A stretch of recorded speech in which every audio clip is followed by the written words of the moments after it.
Hello' everyone, নমস্কাৰ। কি খবৰ আপোনালোকৰ? আজি মই আপোনালোকৰ মাজলৈ লৈ আহিছোঁ দৈ ফিছ কাৰী এটা ৰেচিপি। প্ৰথমতে মই ৰৌ মাছ 4 পিচ ভালদৰে ধুই হালধি নিমখ সানি লৈছোঁ। এতিয়া মই কেৰাহী এটাত তেল দিছোঁ আৰু তেলখিনি গৰম হোৱাৰ লগে লগে তাতে মই 4 পিচ মাছ বহাই দিছোঁ। এতিয়া মই মাছ কেইপিচ ৰঙচুৱাকৈ ভাজি লওঁ আৰু ইফালে মই প্লেটত লৈছোঁ পিঁয়াজ, নহৰু, আদা, কেঁচা জলকীয়া আৰু লৈছোঁ 2 খিলা তেজপাত। এতিয়া মই মিক্সি গ্ৰাইণ্ডাৰত এটা পেষ্ট বনাই ল'ম। এয়া চাওক, পেষ্টটো ৰেডি হৈ গৈছে। এতিয়া মই প্লেট এখনত এই ইনগ্ৰিডিয়েণ্টছখিনি ৰেডি কৰি ৰাখিছোঁ আৰু এতিয়া মই সেই কেৰাহীখনতে দি দিছোঁ খিচমিচ কেইটা, তেজপাতখিলা আৰু দিছোঁ ড্ৰাই মছলাখিনি। এনেদৰে কিছু সময় মছলাখিনি ভুনি ল'ব। ভুনি লোৱাৰ পিছত যিটো মই পেষ্ট বনাই ৰাখিছিলোঁ সেই পেষ্টটো ইয়াতে দি দিলোঁ। আকৌ কিছু সময় যাতে মছলাৰ কেঁচা গোন্ধটো গুচি যায় সেইবাবে মছলাখিনি আকৌ অকণমান ভুনি ল'ব। এতিয়া মই তাতে দি দিছোঁ অকণমান পানী। পানীখিনি দি পুনৰ মই গোটেইখিনি মিক্স কৰি দিছোঁ। এয়া চাওক, ধুনীয়াকৈ লাহে লাহে মছলাটো মিক্স হৈ গৈছে পানীৰ লগত।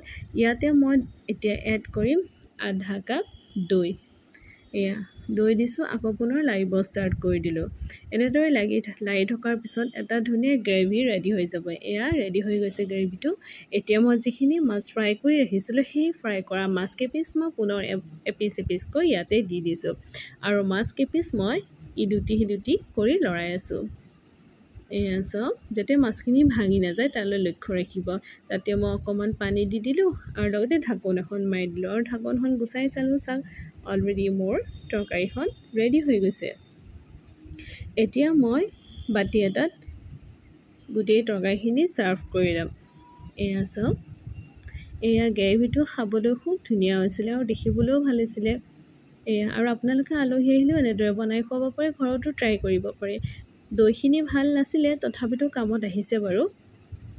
এয়া আপোনালোকে এনেদৰে খাই চাব আৰু যদি ভাল পায় তেনেহ'লে লাইক, কমেণ্ট আৰু ছাবস্ক্ৰাইব কৰিব একেবাৰে নাপাহৰিব।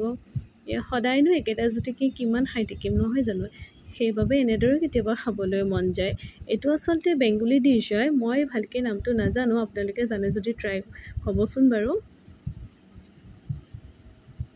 খাবলৈ কিন্তু খুব টেষ্টি আছিলে। আজিৰ দুপৰীয়া সাঁজটো মই এনেদৰেই খালোঁ আৰু আপোনালোকৰ যদি ভাল লাগিছে তেনেহ'লে আপোনালোকে এবাৰ ট্ৰাই কৰি চাব পাৰে। আৰু নতুন ভিডিঅ'লৈ পুনৰ আপোনালোকৰ ওচৰলৈ আহিম। আজিলৈ এৰিছোঁ, নমস্কাৰ।